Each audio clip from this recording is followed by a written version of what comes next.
effectivement que les entreprises puissent anticiper et se préparer bien en amont de la date de bascule du 1er septembre 2026, parce que la facturation électronique constitue une réelle opportunité pour les chefs d'entreprise et leurs équipes, afin d'alléger leurs charges administratives.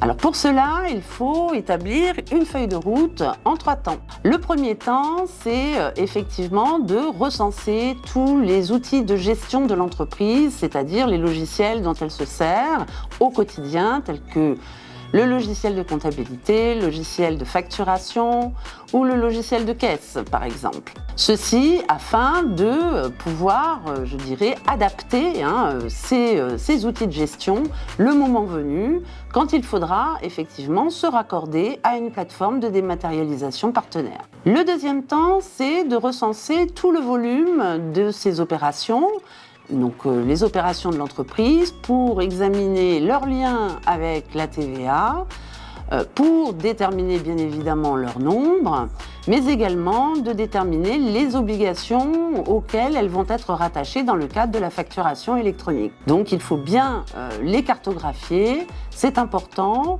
pour savoir effectivement après, lors de négociations avec les plateformes partenaires, le prix qui peut être fixé.